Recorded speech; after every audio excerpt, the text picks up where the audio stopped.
Hi, everybody. It's Cryptobirb, Adrian speaking. Welcome to another episode of the Nest Show podcast. As you can tell, there's lots of smile on my face. I'm improving very fast for my health, kind of like, status for those who are concerned. And I definitely appreciate all your support and all the love that I've been getting from you.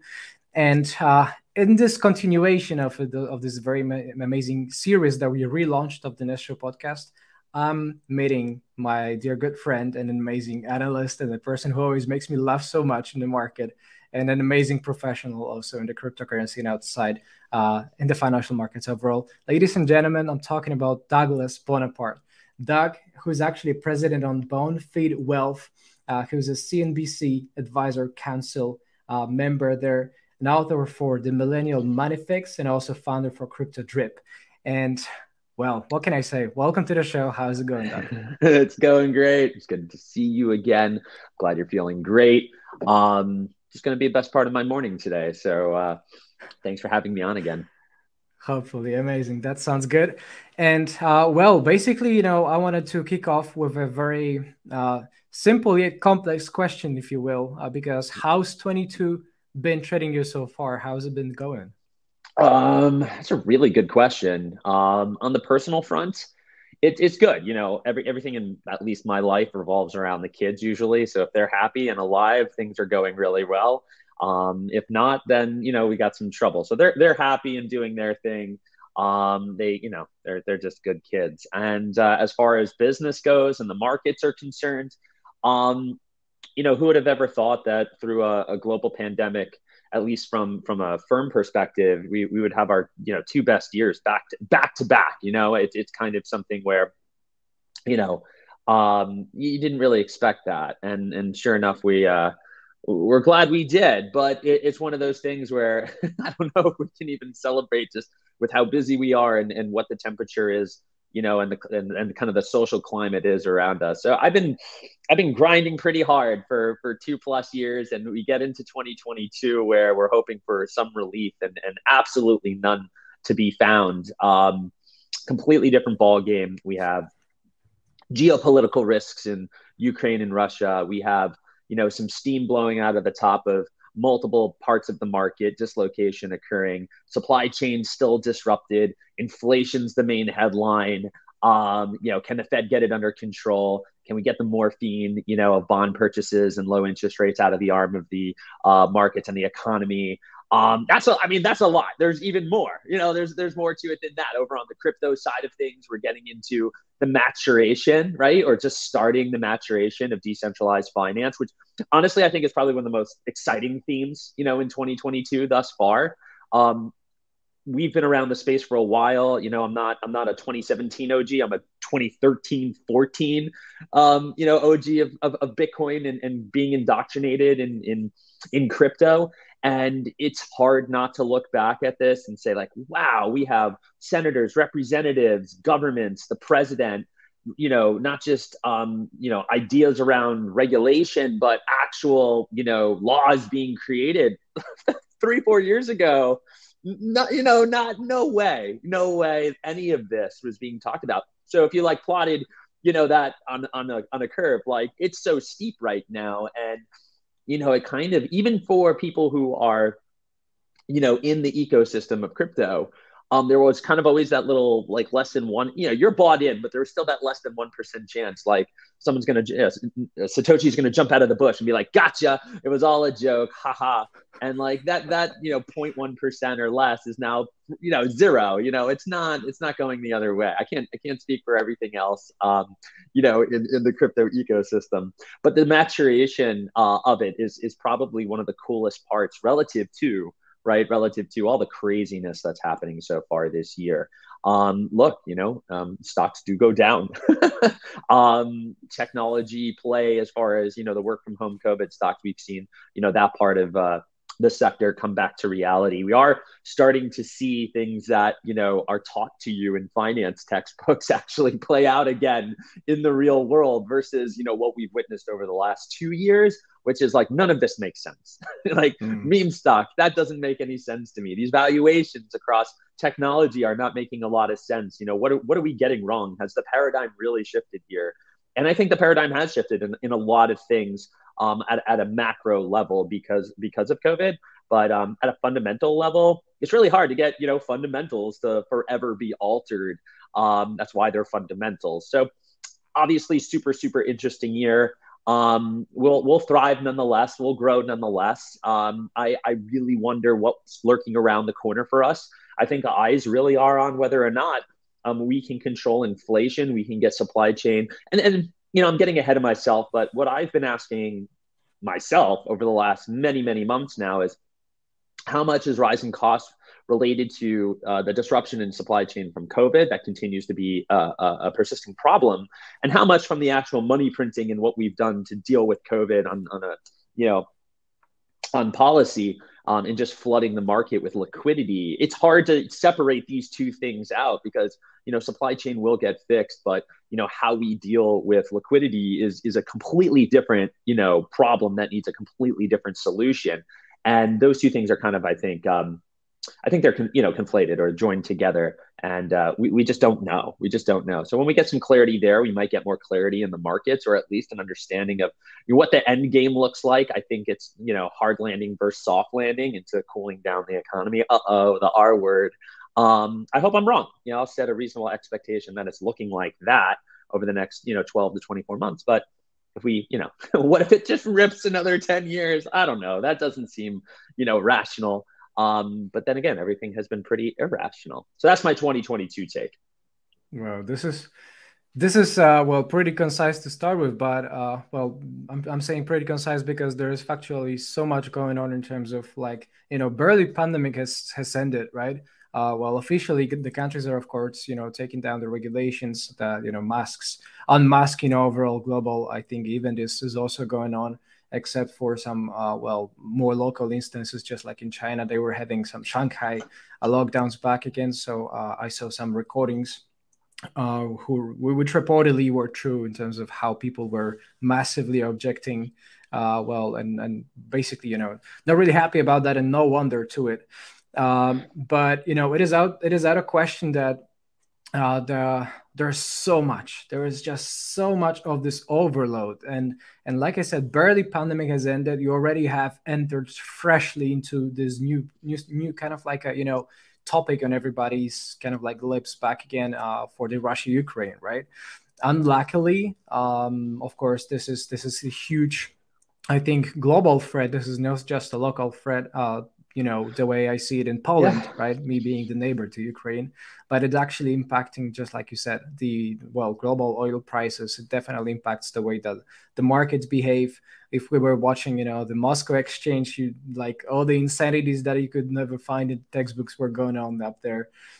So there is just so much of this kind of like, overall shake off going on. So which is super strange the way I see it. And well, and there are certain question marks to it that I want to actually just bounce back at you with.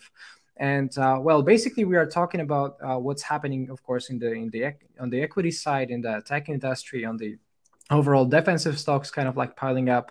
The traditional finance accounts overall for the midterm seasonality, right? This is a midterm election year. And well, history says arguably that these kind of like years were not really of the best performing. It was either flat performance or a bit negative to the downside, at least as far as I'm concerned.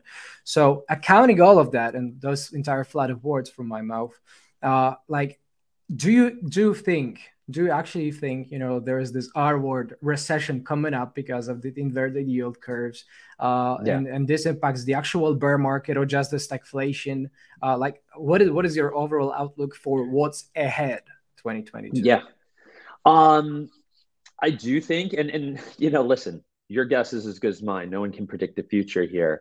I said it just a second ago, is it going to be a hard landing or a soft landing? And this is not something that's going to happen tomorrow. This is something we're going to see play out as we see how some of the headlines we just discussed play out, right? There's so many fresh major headline risks, and narratives taking place. And just to take a quick second, you said it, the noise level, if you thought it was crazy, it hasn't gotten quieter over the last 2 years. It's louder than before. The tools in which we have to amplify messages and information and disinformation, are full throttle right now. And I don't think it goes back the other way. So you need to be that much more careful when you consume information and disseminate information and put an opinion out there.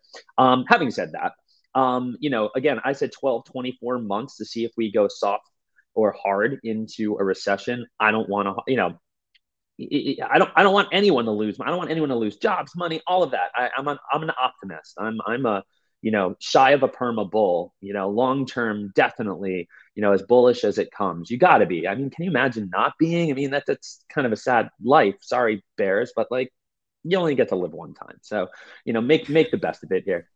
I'll crop it out of the video and post it all the day long. that's a quote of a day. Right? but listen, if it's supply and demand curves, right? You have this unrelenting demand, out of, and I'll speak from a domestic bias here, from at least an American perspective, this unrelenting, the American consumer won't be denied, nor will the American eater, and supply is pretty constrained at the moment. So you got prices going up. I mean, this is, Econ 101 right in your face. And if that continues, in light of rates going up to combat that, in light of unwinding the Fed's balance sheet, that's how you get into a hard landing into a recession that, oh my God, we really, need to cool off, and we need to cool off faster than what we've done. Well, you're going to start seeing pink slips fly and people lose their jobs, and drastic measures start to take place. And the Fed should be in a hurry to raise rates to give themselves at least some ammunition here to combat what could be looming around the corner. Sorry to step in the word. Aren't they kind of like, afraid, or aren't they really in danger? I mean, the Fed, isn't that Fed really in danger of pulling off this great recession? Great recession to 1929, this Great Depression, I should say, 29-32. Aren't they afraid of pulling this deflationary crash ahead? Yeah, I would not want to be, Jerome Powell and governors of the Fed right now. I think, it's a very tall order. I also think there's a lot of unprecedented stuff here. I take, I pause and always put a good deal of healthy skepticism in anyone who thinks they know what's ultimately going to happen here. It's just my nature to be like, look, I'm not saying I know, but I'm saying like you probably don't know either. And let's go with facts that we do understand. We can only extrapolate so much. It's like when someone says, oh, inflation's as bad as 79, 82, late 70s, early 80s. And I'm like, yeah, okay, that's certainly what these numbers are suggesting here. But like, look at the world around you. Like, you can't compare 79, 81, to, 2019 through 2021. I just use those numbers because they had the same ending digit. But you can't compare it to where we are right now. You have vastly different worlds from a technology standpoint. From, if you go back to thinking about supply chain, look, Amazon will deliver a package to your door in 2 days. You have the internet and a supercomputer in your hand. Like those three things, as much as I'm like kidding around here, but those are, those three things specifically relative to what the world was like in 1980 is just completely different. I would be worried about a deflationary period. I think stagflation is likely a more realistic concern. And, even my optimistic case here is a soft landing into 2 to 3 quarters of negative GDP. And I think people need to realize they have anchoring bias, right? Your last recession was 08, 09. If you're a geriatric millennial like me, like, you're traumatized from that. Like, I'm still traumatized through the lens of what I saw in clientele and in my friends and peers, getting that delayed start in our adult lives. And then 13 years later, boom, just as it took 3 years to get out of that and get your lives started, start to, make some moves here. And some folks, who are delayed a little bit further, they can't even buy homes, right? They can't even participate again, from an American perspective in the American dream. It's that bias, to these past events that has a lot of folks, not just in my generation, but almost every other generation, say it's going to be like that again, right? It's like when your girlfriend or boyfriend breaks up with you and you cry, oh, no one's ever going to love me again. it's no, that's not true. And I mean, maybe it depends, but no, that's probably not true. And that 0809 event, which is, once in a lifetime type stuff, well, that's probably not going to happen again next either. Go take the average of, recessions over the last 40, 50 years. And, the odds are you'll get a more garden variety. Look, it's just 2 quarters of negative GDP by its definition. I think there'd be a lot of people very happy to see 2 to 3 quarters of negative GDP, nothing crazy, maybe some flat down years in the market before, things pick back up again. People would listen to what I just said there. I'm not predicting that. I'm saying that's my rosiest and best case scenario. And there's a lot of headwind to suggest that that is not going to happen. But it doesn't mean it can't. So I'm somewhere between a hard landing and soft landing if I had to make a prediction here. But again, crystal ball, yours as good as mine. We're gonna find out. So in practice, when I work with clients and people I'm responsible for when it comes to their money and the financial advice we give, I always say, in the really good times, we prepare for the not so great times. And that's been a theme over the last 2, 3 years. It's kind of hard not to, if you're a professional, you've been doing this long enough, you're like, wow, the getting's been really good.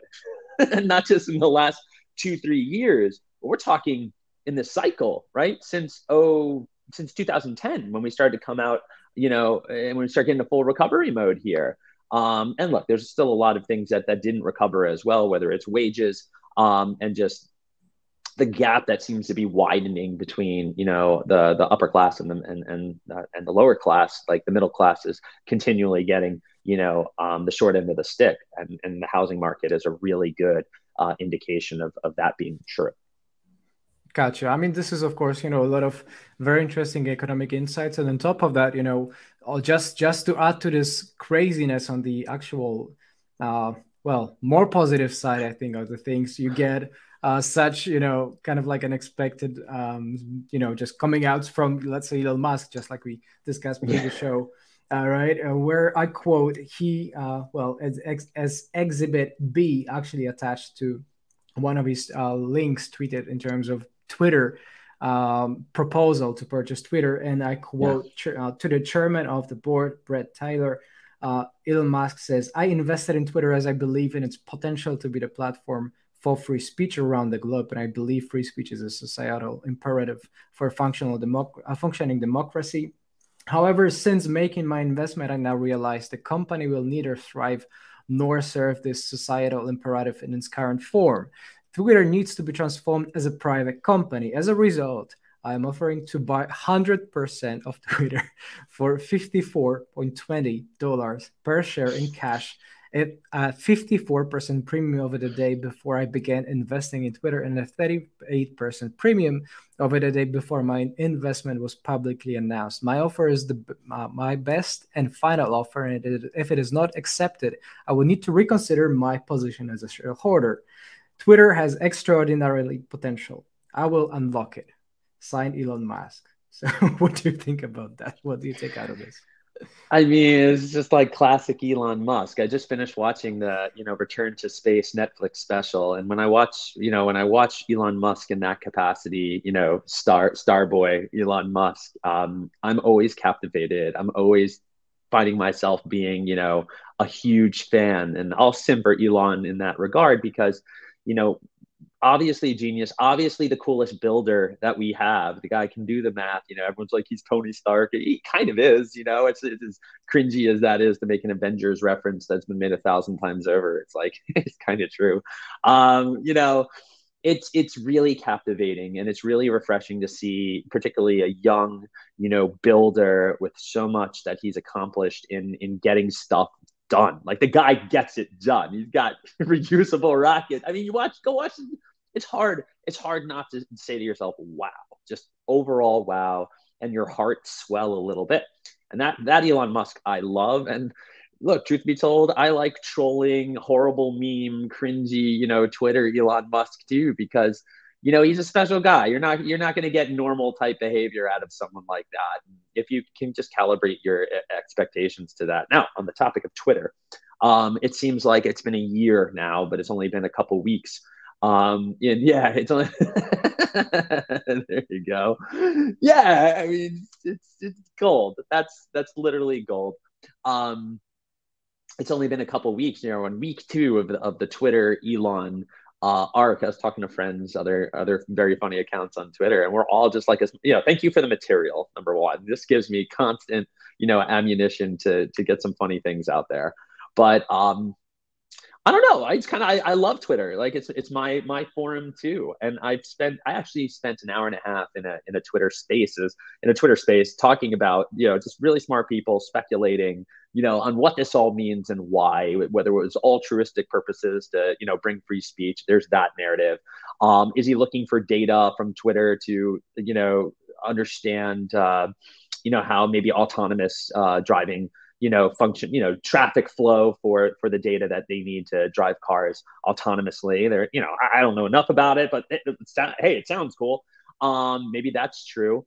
Maybe it was a giant hedge against, Twitter taking his account away someday. So now he owns a good enough stake. Now it seems more serious than just the obviously 9.2% stake. We're now in, hey, I'm offering you money for 100% stake in the company. I can only imagine what Twitter employees are like right now. I actually have clients at Twitter. I should probably give them a call and just get an idea of what they think about it. It's very disruptive when you think about, the individuals and the fact that there's actual people and lives and, people looking for paychecks here. So they're like, what's sell me the news when you find out in DMs. Yeah. You find out on the platform you work at that, Elon Musk wants to, take the whole thing. So what do I think? He usually tells the truth, when he does tweet, in terms of like what he's looking for. He was, talking about features, these things. Look, long story short, I'm a little scared because I like my comfort in the things I have, and I like that I've been able to figure out. This is selfish stuff.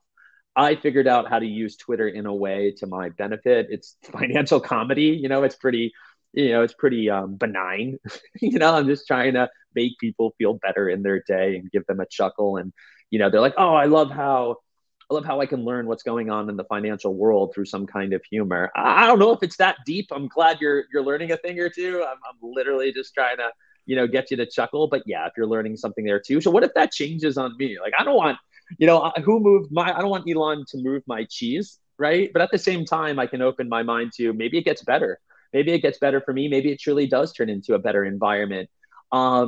He's a great builder, and I'm sure he does have a lot of things. I don't know. This is where it's tough because, he's using this platform both to communicate and troll, right? And so which Elon are we really going to get here when it comes to Twitter? Yeah. Like I want it. I want him to approach it, and I would like, look, it's billions of dollars in a real company and lives at stake. As much as we have fun on this platform, the guy does understand business, and my idea, I'll think optimistically here. If this deal goes through, I actually don't see it going through, to be honest with you.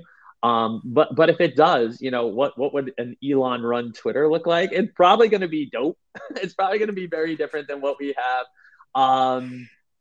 Who knows? The last thing I'll say on this topic, was the opinion I gave in that Twitter space of what I thought it was, or maybe I was agreeing to someone who had this opinion. So I don't want to take credit for it, which was, no, I think it was my opinion.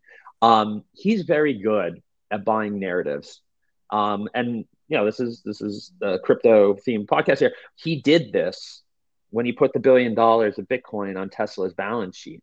The man single-handedly bought the entire crypto narrative for $1 billion for like several weeks. It was anything any direction he wanted to take the crypto narrative in is where it was going to go. He's very good at this. Why does he do this? Well, the most, in my mind, logical explanation is, let me create a distraction over here.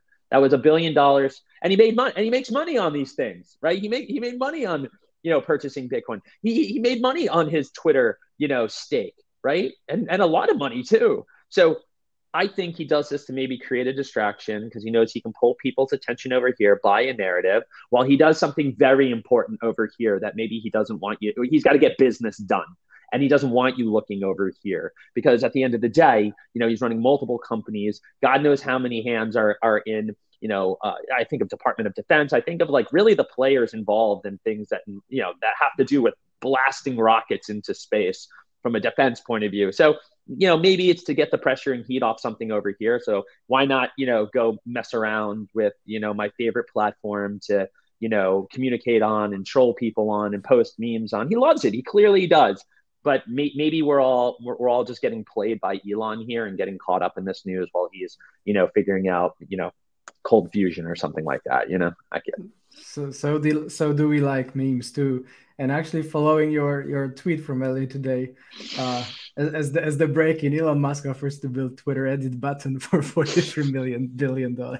Listen, I mean, Elon, I suggest we all come up with some formal petition to Elon Musk to just simply erase recession of the papers, and I think we are going to get good.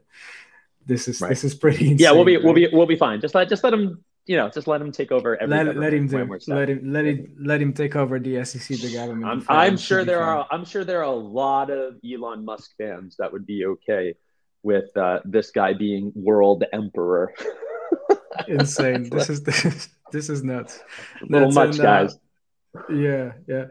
And of course, very smoothly, we are actually going to another point, which is, the crypto trends and tendencies, right? We are only talking at this point, about Bitcoin, mainly in terms of its trends and in terms of some tendencies that you said you're actually having some, watching and observing some good performance in terms of the institutional interest. The way I read it, at least.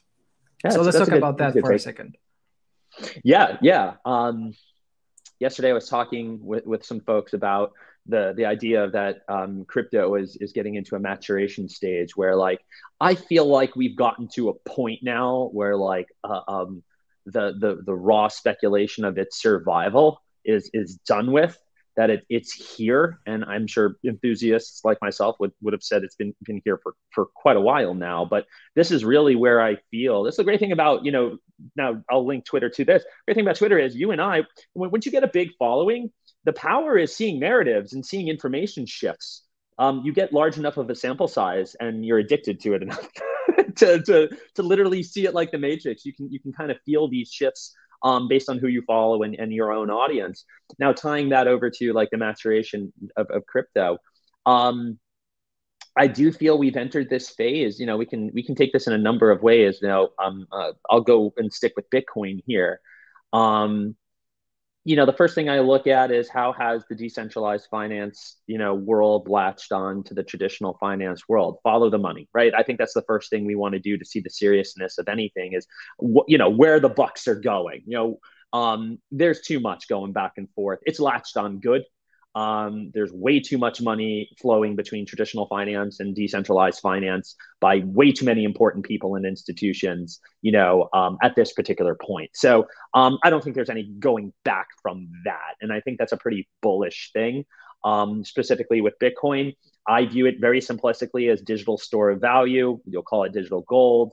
I know infrastructure is continuing to be built out to whether it's you want to do payments with it. Okay, get me steady state price, and yeah, it's a good it could Lightning Network. Jack Mallers. Yeah, that's Jack Mallers. If he can get steady state, if he can build out Lightning Network, it's a global game changer for banking, as far as banking and mobile payments go. That could radically change the world and do a ton of good. Not there today. Let's get there. Let's get to that point because we're not. And I think that's a fully matured, market. I think that's a fully matured Bitcoin market, and he's got his eye on the prize there. And Jack's, excuse me, yeah, he's someone I respect in the space because he's hustling really hard to make his dreams and vision a reality. From my standpoint, my frustrations really lie. Talk about things that frustrate me. Lie in getting Bitcoin to become something retail investors can participate in through their standard ways of operating, meaning a spot Bitcoin ETF. This is history repeating itself. Just go back to when GLD, I think it took like 3 years for GLD to come on board. On one hand, yeah, you can't shock the current centralized banking system. And create ripple effects throughout the global economy that are going to have, some pretty bad. It's not going to be good. You can't create too big of waves and not be able to account for the impact it's going to have back down to the consumer and the retail level. So, okay, SEC, I'll give you credit there because their job is to protect people. And, I have this dueling role of, all right, they're going to, people should be protected. I don't want people to get hurt, whether it was Bitcoin or any other advancement in the security space or the investment space. And I know Bitcoin and blockchain is far greater than just, price up, price down. But in this particular example, we're talking about protecting people. And then the other half is like, all right, I've seen this before. It's a little bit of a put on my tinfoil hat conspiracy theorist, Doug. It's like, we want to protect people, but we also want to protect Wall Street, right? And we can't move too fast here. We're really going to hurt our Wall Street friends. And I think I think both of those things can be true. And I think a big problem with the crypto space in general is everyone is binary about this. It's either all in or, all on or all off. And that's a terrible, terrible way to operate when you're trying to get adoption. Terrible. You see that in maximalists and crypto deniers. I have, I don't hate anyone, but I don't like either behavior. I really, really don't, because the thing that the space needs the most is education, learning, people playing with the infrastructure, which is still being built. You just want people to go experiment. Like, clients want to know about this. Not only reading and talking only does so much. Go buy $5 worth of Bitcoin on an exchange. Literally, that level of learning will bring you from 2.0 into 2.5 almost, will bring you closer to 3.0, Web3, or whatever you want to call it, and give you an edge. Give you an educational, informational, experiential edge. What it's like to trust the trustless system for the first time in your life. What it's like to have a digital wallet for the first time in your life. And whether you care enough to continue going down that road or not, when it inevitably impacts your life and is part of your life, and it will be, as banks have their own digital wallets and their own cryptocurrencies, and governments have their own digital wallets and cryptocurrencies, and the place, gets perverted, this whole space gets perverted beyond what you all think it is today, because that's what happens every single time, right? I think the alpha is getting your hands around that infrastructure in these early days. We have like jargon and lingo for everything in the crypto space. We are so early. The cringy take of saying something like that is, we are so early to make a ton of money. No, that's not the nuanced, me an academic take, you being the smarter person take is, we are early in infrastructure being built. We are early in user experience. Yes, of course, we're early in price action. We're early in almost every dimension of a new technology being brought into a financial system. And if you view it like that, if you view any cliche, cringy expression, we're going to make, whatever it is, I love saying them. I'm not going to knock it. I'm just saying there's actual deeper meaning to those things. You got to get past the surface level, because the surface level of crypto, yeah, God, it's not, it's not a good look. It's not the best look. Let's say that. It's not the best look it could be. That's the marketing and PR problem that I think the space in general has, including Bitcoin, which honestly is the loudest of it, because it's the biggest and it's the most well known. So somebody should call the devs and the marketing, the PR guys of Bitcoin, yeah. right? Yeah, 1-800 Bitcoin. I need to speak to the devs and the marketers in this space. But that's get to fix it. We are. No, we are the marketers. True, we are. We are the marketers. And when everyone has their own soapbox and their own platform and their own follower count across multiple channels, there's no harmony. There's no unity in messaging, because it's decentralized. There's no centralized message. Why would there be? This whole thing is decentralized. But I got news for you. You never go full decentralized at these moments. You need bridges. People need to focus on building Web 2 to Web 3 bridges every single day to get the adoption required to make this thing a smash hit, to get moon boys on the moon, to get Lambos, again, here we are using these, cliche, cringy things, but like, they can happen. But the actions you're taking to make that happen aren't the things that are going to get you there. And it's a problem. We'll grow out of it. The maturation of crypto, that's what we're talking about.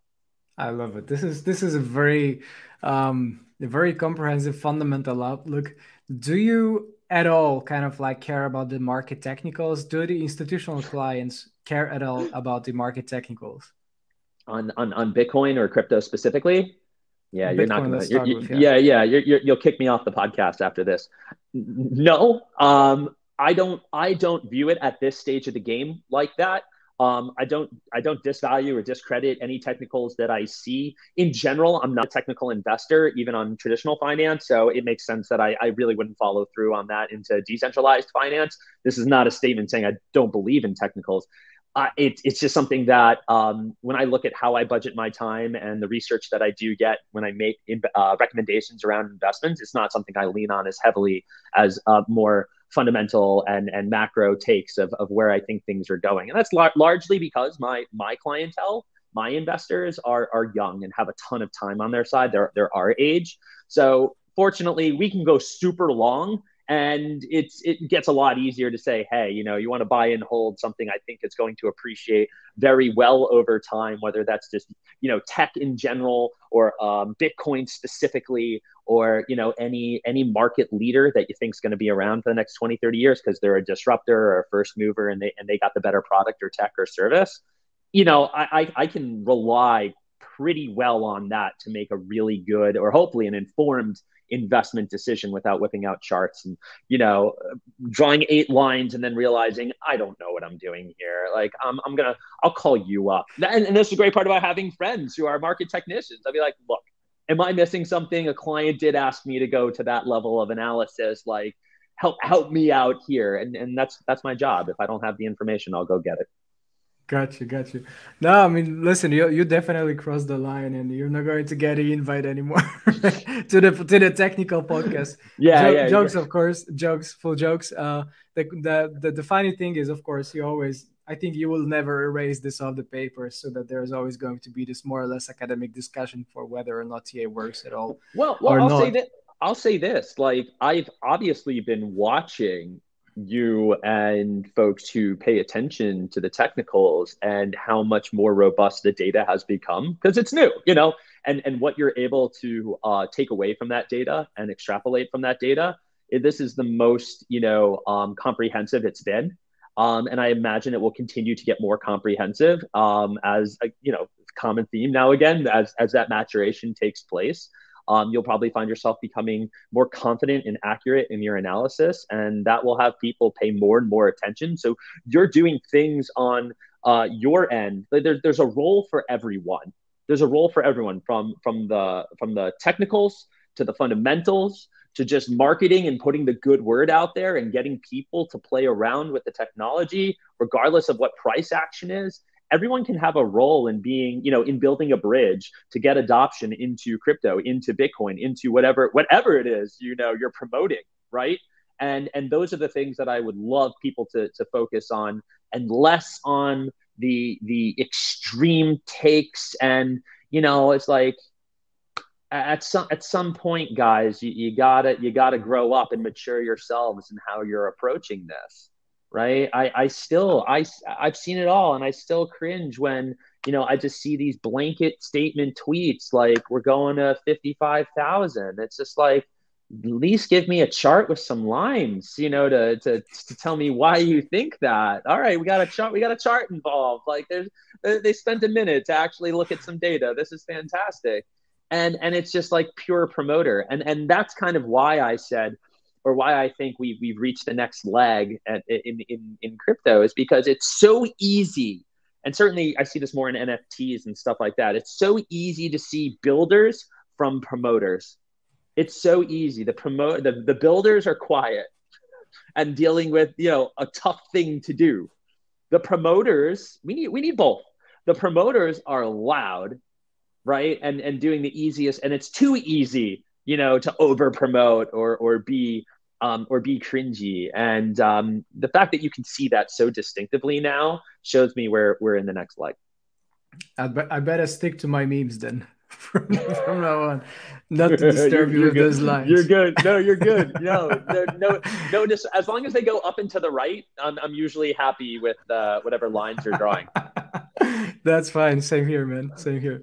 All jokes aside, let's get next very briefly to the point of, discussing the other major trends that you're watching in terms of altcoins, NFTs, Metaverse, and of course how it is all positioned in terms of the CryptoDrip of yours, right? So Yeah. how do you, what is your outlook for this? Where are we heading? Yeah. It's heading in a really cool direction. I think NFTs have brought something to the DeFi or crypto space. And we got too many words for it. What do you want? Web3, crypto, DeFi, blockchain.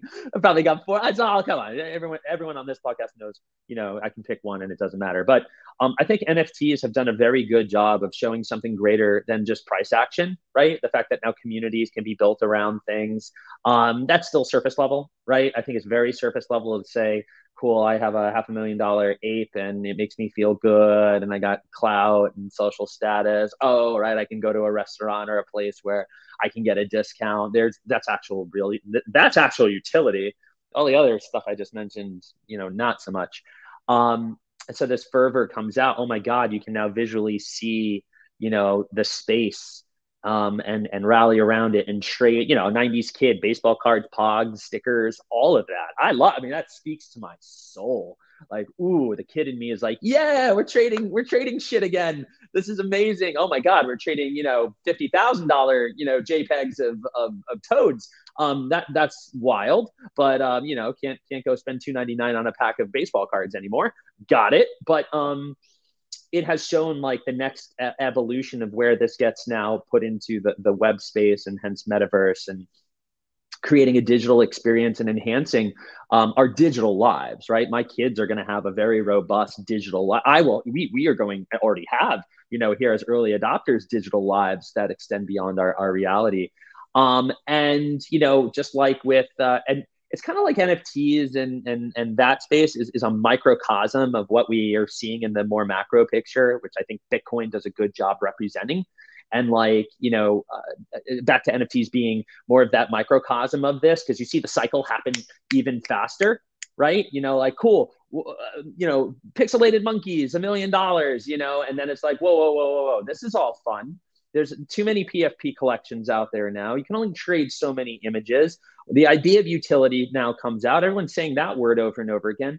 Utility in NFTs right now is the bridge, are the Web 2, Web 3 bridges that need to be built. So now attention's going there, right? How do we build these bridges to get people to interact once more with this new space that hopefully will mature, right? So NFTs really, yeah, cool. You pulled it up there. So I decided, just like I got my hands dirty with Bitcoin from an early phase. I had to learn. So I look, I'll back up. I thought NFTs at first glance and the millions of dollars that people were paying for JPEGs. I'm like, at first, just like everybody else, this is stupid. This is silly. There's too much liquidity in the market. What the hell is going on here? And then I saw but then I saw things start to no, I said to myself, I'm missing it. I'm missing, the next layer of thinking here. What's really going on? So I decided to buy my first NFT, a little less than a year ago. I picked up a Cryptodes. It was a bustling project, still a really cool blue chip project. And there was no utility. It was just vibes. It was just enjoying these pictures of toads, for crying out loud. And somebody had created, and it's a CCO project, and I'm getting in the weeds here, but that's, copyright zero. All the intellectual property for this particular NFT project exists in the public domain. So if you wanted to make a business around the images, if you want to put it on a shirt and sell it, you can. No one's stopping you. It's free to use up and down the board. And those projects are super cool. And they do offer a lot of vibes and a lot of cool feelings and a robust community. It's a bunch of it's like almost a middle school in there, the behavior in the Discord server. But I'm here for it. It's fun. It's just fun. But if you were to put it briefly, of course, or just to put it into word, because like from the perspective of all the viewers and listeners to the podcast, the question that they may be kind of like wrapping their heads around is, what is CryptoDrip? What is it? Right, what is it? Right. So thank you. Pushing me here. So I'll skip the NFT indoctrination story. What I wanted to do was create an NFT project having to do with coffee. My hobby, the thing I love in this world outside of my family and what I do for a living is coffee. I just, it's my thing. And I thought, well, what if we could create a bridge that involves, so look, back up. There's a million unique coffee drinkers a day, right? So 1/8 of the global population drinks this stuff every day. And they drink about 2.25 cups per day. Not only do I love this space, but I couldn't think of a better market to help with adoption of Web3, of NFTs, crypto than coffee. So it kind of, hit me like a ton of bricks. Let's go do that. And at its grandest scale, CryptoDrip is trying to decentralize coffee and create the next wave of coffee. Coffee has 3 waves currently. I want to create its 4th wave. And that's the ability to have a decentralized coffee reward system. So think of Starbucks reward. You collect your stars, but they're only good at Starbucks, right? I want a reward system that's good at any shop that can opt in, any coffee provider, purveyor, cafe, barista that wants to be able to participate in a universal reward system. And that, in my mind, would require a decentralized system to do it. You like your cup of coffee at your local cafe, you fly halfway across the world. If they're participating, you can go use Drip, to get your coffee there. You can basically put augmented reality around that. That's where we're going. Like, that's the vision. What we're going to be doing today is making private label coffee for all NFT communities that want it. And if you have an NFT as part of that community, you can verify ownership of that and receive that private labeled coffee specific to your community, or discounts and incentives across everything we have. So we're putting a Web3 layer in traditional e-commerce that I haven't seen before. So it'd be really cool to be one of the first people to say, hey, we're at the dawn of inserting NFTs and Web3 into an e-commerce setting. This is specifically around coffee. So we're building a coffee brand that's imbuing NFT ownership into it. We'll issue our own, tokens and our own mint that will get you incentives and discounts across the whole store. So for all the coffee nuts out there that love NFTs and crypto, that's me. That's going to bring these two worlds together. We're going to make it very approachable. We're going to make it, when we say utility, nothing has greater utility than a cup of coffee in my mind. So let's make it very simple. Our utility is coffee. Our vision is a universal reward system. We want to make Starbucks shaking their boots. We got a long way to go. Building is hard. It's been fun. 7 months in, about to roll out that store with the Wallet Connect feature. We got to build it. Look, building's tough. There's stuff here that doesn't exist. And finding the right people to build it has been an adventure of its own. And now we're finally getting to the point where we went to crypto community. We said, hey, would you guys like coffee? They're like, sign us up. So, listen, I'm about to learn a lot in coffee supply chain. I've already have learned a lot, e-commerce and just Web3 in general. So if you really, really want to learn, go build. Wow. I love it. I definitely am getting in my toes deep in the CryptoDrip of yours. Good. This is not a question. Coffee lover here. So to all the coffee lovers actually listening to this episode of the Nestro podcast with Boneparth. Actually, I do think the CryptoDrip is actually going to be linked in the description down below to this video on YouTube. So nice. This is something that I can wholeheartedly kind of like suggest and encourage everybody to have a look at. Because there's only so much time that we can ever commit out of your generosity in terms of wealth and time that you already committed with. I want to kind of like, just slowly close it down with the final takeaway, knowing there's so much potential in crypto now, there's so much potential in Metaverse, in NFTs, in CryptoDrip, and everywhere all around, despite all the difficulties potential you had. What is the main takeaway that you leave all the listeners and viewers with for what's ahead? Yeah, my main takeaway in the context of anything crypto related is be a good steward and a good messenger and a good marketer of crypto. Go about this, when you're talking to your friends and your family, my wife is a brilliant writer. She's just as involved in everything we're talking about. So she took an opportunity to write a piece on her newsletter called Our Tiny Rebellions. Very much female empowerment oriented, but an amazing read for guys wanting to get in touch with that too. She noticed that there were a lot of friends of hers that were too afraid to ask about crypto or anything crypto related. They were too daunted by it. And that's a way a lot of people feel. So I would encourage you to be a good steward, a good marketer, a good promoter, and think like the people who don't know or are afraid to ask, and make it approachable. Make it approachable. If you focus on that, you will find yourself getting what you want as someone who's very enthusiastic about this space. You're going to get that adoption. You're going to get price up. You're going to get better builds, better infrastructure, better tech. And when you say we're all going to make it, that is how we are all going to make it, right? Get away from those extremes, come to the center, and be a good steward and a good messenger of crypto. So Douglas Boneparth, hashtag we are all going to make it. This has been the main theme throughout this entirety of the show. Ladies and gentlemen, what I can say is definitely that I appreciate Doug coming up to the show, sharing all his amazing wealth of knowledge and time. And as you can tell, there is a very strong combination and a very unique combination of not only sense of humor applied, but then we're talking about the retail and institutional approach all combined. So my kind suggestion is to go right away, everybody. Follow Doug on Twitter at DougBoneParth, at DougBoneParth, and you're not going to regret it. This is my promise. Money back is in me. Yes, give me a follow me. Come along. Follow Doug, and yeah, that's all, folks. We've got for you today. Thanks so much, Doug, for coming over. It's been awesome. Thank you. I love it. Thank you. Amazing. I see you guys on the next shows. Bye-bye.